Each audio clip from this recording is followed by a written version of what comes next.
Hi, I'm Father Rick Morley, Rector of St. Mark's Episcopal Church in Basking Ridge, New Jersey, and this is With Us, a course on the Tabernacle in the wilderness, the Temple in Jerusalem, and the presence of God with us.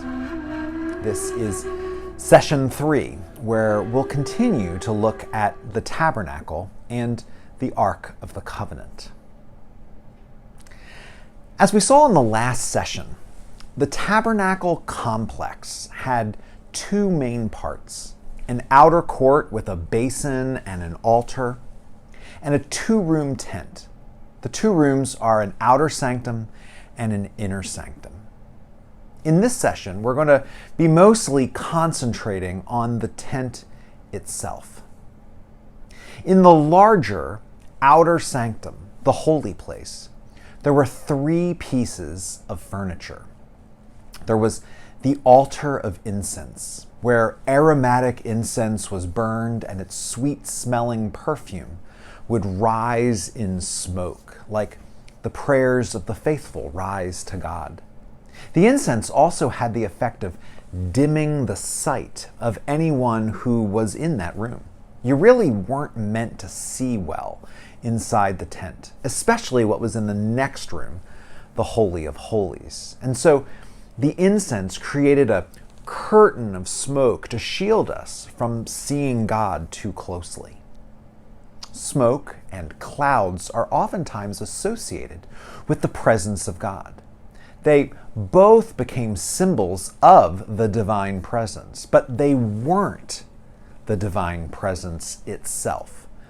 The smoke and clouds accompanied the presence of God to shield us from God's brilliance. The cloud was referred to as the Shekinah, a word related to Mishkan, which of course means tabernacle. There's a long-held maxim that no human being has ever directly seen God, and no human being could directly see God. We would melt like wax. And so the clouds and the smoke protect us from the magnificent glory of God. In the outer sanctum, there was also a menorah, a lampstand with 7 lamps. The menorah had several overlapping symbolisms attached to it. First of all, it looked like a tree. If you're thinking, like the tree of life in the Garden of Eden, you're right on the money. And we'll get back to those connections later. Ancient Near Eastern temples often had trees, or symbolic trees, in their offering rooms, and this one was no different. But it was also emblematic of the 7 major lights in the sky: the sun, the moon, and the 5 planets that are visible to the naked eye. In Genesis 1:14 and 15, we read, "And God said, let there be lights in the dome of the sky to separate the day from the night, and let them be for signs and for seasons and for days and years, and let them be lights in the dome of the sky to give light upon the earth." And it was so. The word for lights there is a peculiar word, and it's the exact same word that is used to speak of the lights in the tabernacle and the temple, the lights of the menorah. This whole section of the tabernacle structure, this outer sanctum, was meant to evoke the visible heavens, the sky. The courtyard was a symbol of the visible earth, and here we have the great blue dome above us. The outer sanctum also had the table of the bread of presence, or the showbread. Fresh baked bread was placed on this table and was consumed by the priests. Many ancient pagan temples would have places where priests would be able to leave food and drink for the gods. After all, remember, the temples were the homes of the divine. Eventually, people assumed they'd get hungry. So they set out food for them. There is no whiff of that going on here, though, in the tabernacle. One of the abiding images of the Bible is the heavenly banquet. God, in God's desire to be among us, desires for us to eat with him. This offering table seems to be connected to that. This isn't food for God. The God of Israel doesn't require food. Through the curtain, the veil, and into the cube-shaped Holy of Holies, there was only one object: the Ark of the Covenant. The ark was a box, first made of wood and then covered in gold. The box contained the tablets of the 10 Commandments, some pieces of manna which miraculously didn't go bad during the Exodus, and eventually Aaron's rod. As a box, it kept the keepsakes of the covenant that God had made with the people of Israel. On top of the box, there was a lid upon which sat 2 cherubim. In several places of the Old and New Testaments, the heavenly throne room is said to be occupied by cherubim, these fierce, angelic creatures. You might remember that when Adam and Eve were expelled from Eden, a cherubim was set up at Eden's entrance with a flaming sword to protect it from humans ever returning to it. With the cherubim on the walls of the Holy of Holies and the cherubim on the top of the ark, this inner sanctum is meant to evoke the invisible heavens, the actual dwelling place of the eternal God.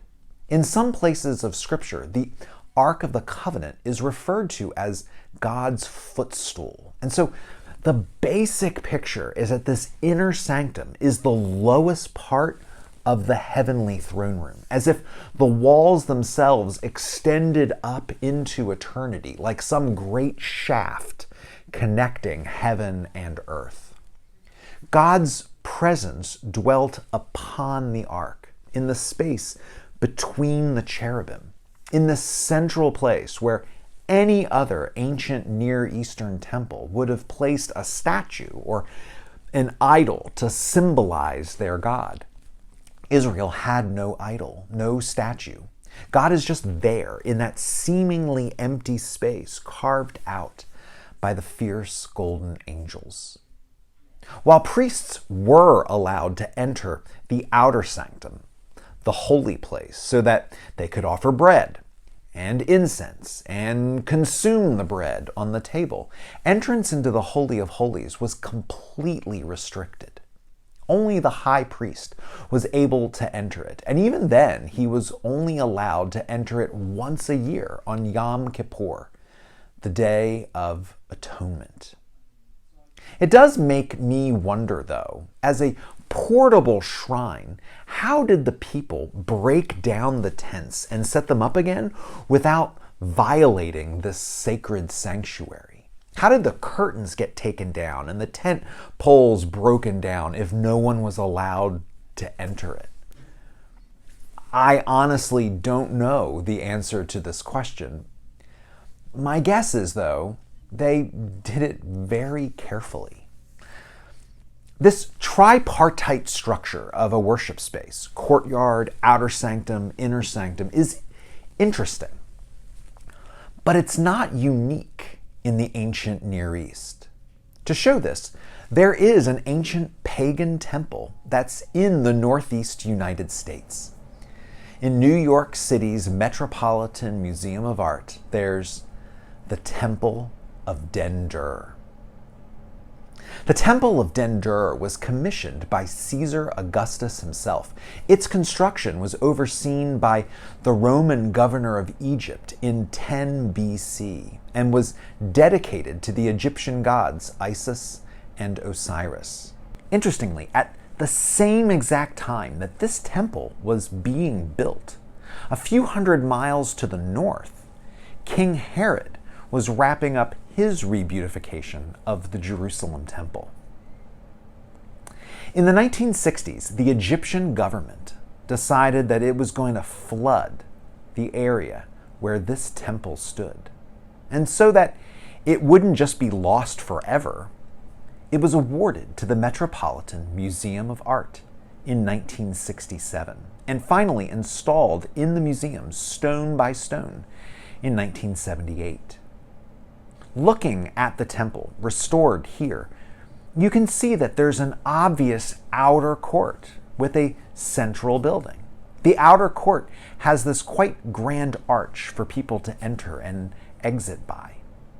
The building is made with thick stone, covered with relief sculpture, and it has this rather large porch with several entrances. Within the building, there are two rooms. There's an outer sanctum and an inner sanctum.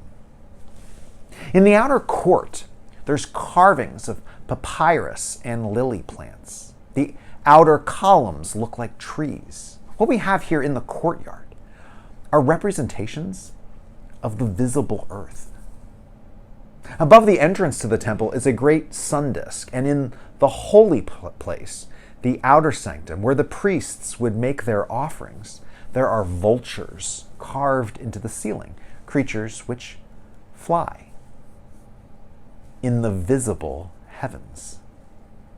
And in the inner sanctum, where the idols would have been kept, there's no carving whatsoever. It's an austere place that I think was almost certainly draped by rich curtains, which would have been, adorned in their own way.